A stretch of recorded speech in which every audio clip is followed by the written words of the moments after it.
As we all know, Star Wars Battlefront 2 hasn't had the greatest launch ever. Matter of fact, it was probably the most roughest launch, and it had a lot to do on the focus of pay to win, especially since crates were used pretty much to take the lead on players because you get these star cards that give you these huge advantages, and you could basically buy these crates. So people with money were totally dominating the scene, and it seemed like the game was centered on this pay to win aspect. And ever since then, it seemed like there was no development for the game because the devs kind of held back and started doing open heart surgery on the game to change this completely to satisfy our needs, because they did listen.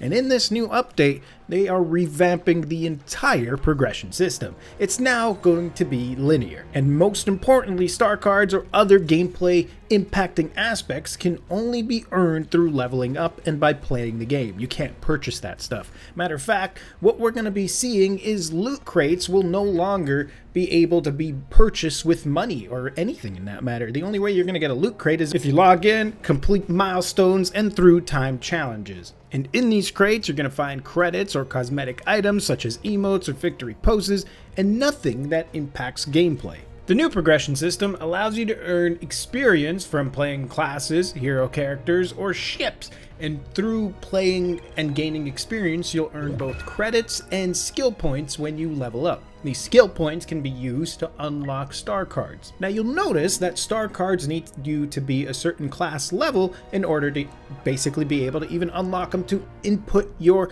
skill points. Now you can put multiple skill points into one card to level it up to the elite level, but at the end of the day, this is the new system where leveling up the class allows you to get experience, credits, and skill points, and the skill points are going to be the only way you're going to be able to purchase these star cards and level it up. And it makes sense. Now you have to play that class to be really good at it, learn its flaws and its strength, and as you level it up, you can get star cards to help boost up your gameplay in it. And it seems pretty good. Now for those of us who've already played and gotten these loot crates and got some star cards, you're going to be able to keep all these. So when this update does roll out, you'll still have your star cards you've had before, but for future progression, you're going to have to do it in this new system. I will also mention that skill points that you get using, say, the assault class, you cannot put into other classes. So you have to play with each class to gain skill points for it and be able to input those skill points to get star cards. But something interesting is they've also introduced a new way of getting credits, and there's a lot of credits to be gained just by playing the game. And it's really cool. Of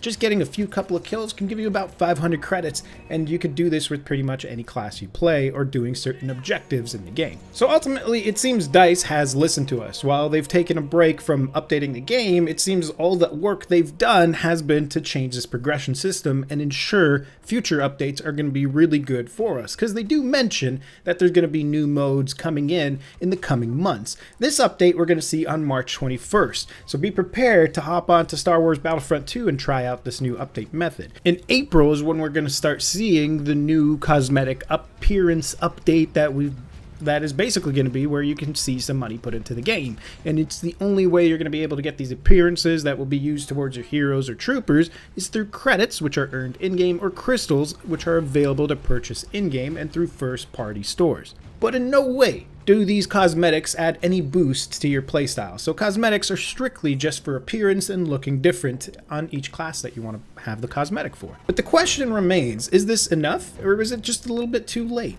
It's a great progression system, I must say, because now I have a reason to be playing, and rather than just focusing on getting crates and getting some upgrades, I need to just focus on playing the character, unlocking things, and using skill points to better improve my character so I can dominate somebody new in the game, but somebody new still has a chance.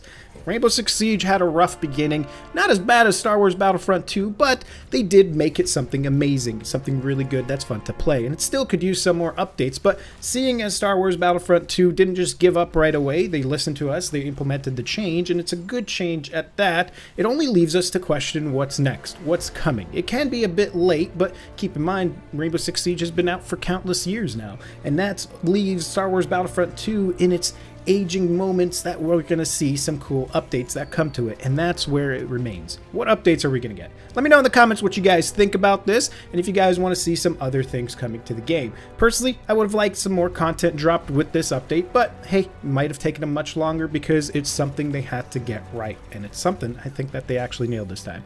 So I'm going to catch you guys later, and if you guys enjoyed this video, please click that like button down below and comment with your suggestions on what they need to do next.